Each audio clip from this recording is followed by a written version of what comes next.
Okay, so we've had some early fish on the cage feeder with our grain bait, with our our halibut mix with our pellets, and and that's brought a response. Grain bait generally does. It's brought us an early few fish, and that's been great. But now it's tailed off. I'm not getting bites now, but I'm still getting indications, little vibrations on the tip. Just I still feel there's fish there. So I'm going to show you a trick that I've used over the years, and this has always brought me a couple of extra fish, and that is paste. Actually wrapping a piece of paste around your hook bait to really sort of draw those fish in and get you a couple of extra bites. And to make my paste, I use the grain bait that I've been using. So all I do at the start of the session, I always leave a little bit back. This is the grain bait I've been using. And I've got a little bit left in there which I can use to make my paste. Now, it really isn't a complicated process of making your paste. You just need 3 ingredients. You need some nice fish oil. It can be halibut oil, it can be any oil you want. Fish, ultimately it's fish meal, that's what they want. So you've got some of your dry grain bait, some fish oil, and the Mrs. Beaton bit, you need some eggs. Okay? So the process for this, I can get my bowl here. This is my dog's bowl. And what I do is pour a good amount of your dry grain bait into the bowl, and then I take a good glug of the fish oil. And what the fish oil does is it helps, one, it gives the paste a good attractant, but also it helps it stop it breaking down too quickly in the water. Obviously it coats it in oil, and I put a real good glug in there. Put a bit more in. It's really good stuff. This is real, what you want is a good quality oil. And that'll transfer through. And then what I'm going to do is I'm going to put 1 egg in this, like so. Now if I was mixing up a big batch, I might put 2 eggs in, but this is the gross bit.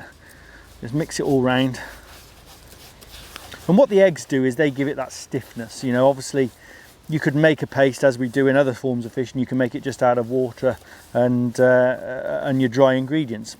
But ultimately, to cast this out is going to take a bit of effort, and the paste wouldn't stay on the hook or stay on the hair if we did it like that. So all I'm doing is just kneading that.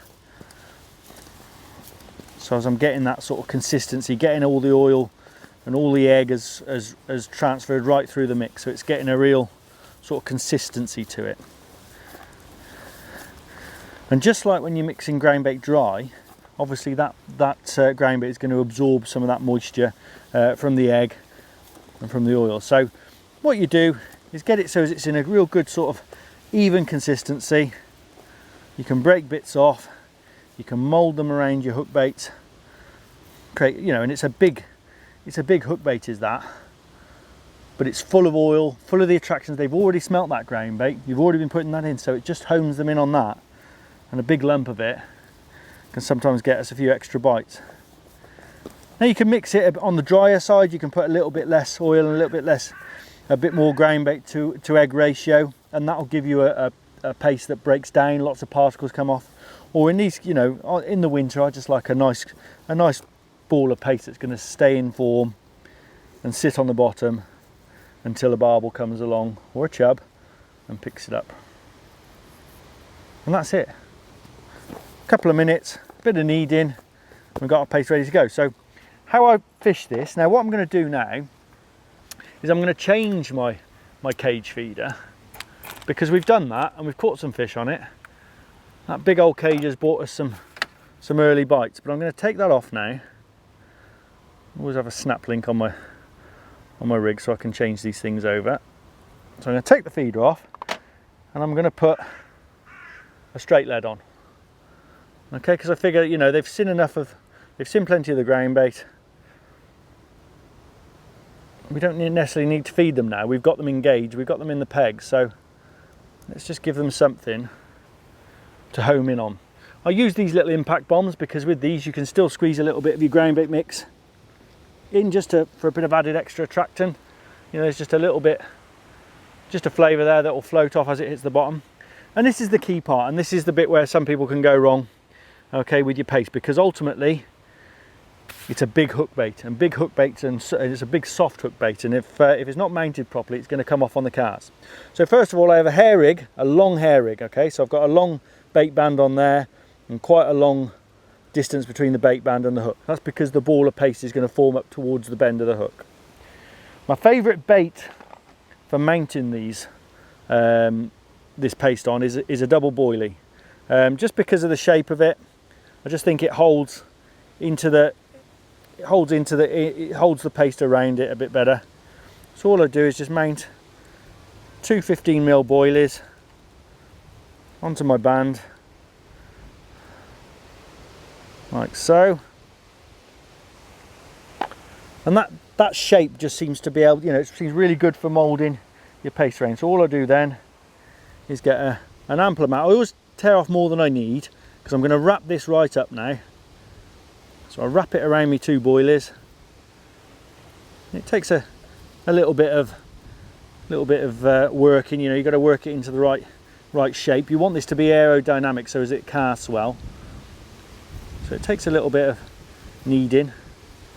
And what I do is, once I've got the basic shape that I want,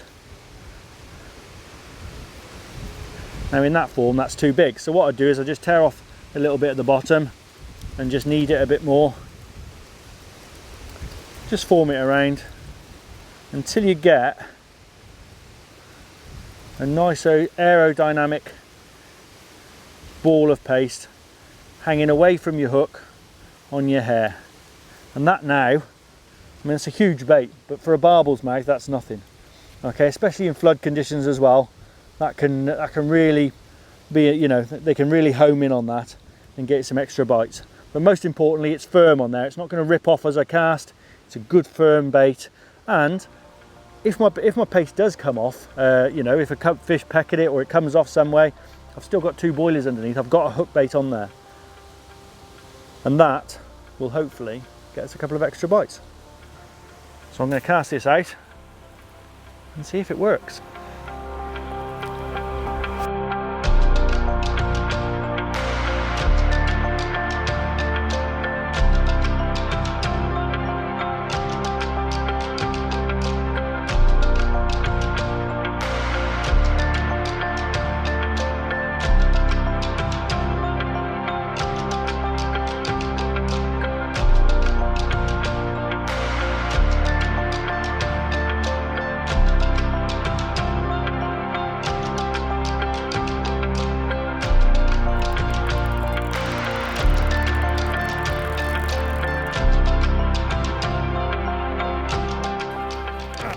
And that, easily the biggest fish of the day so far.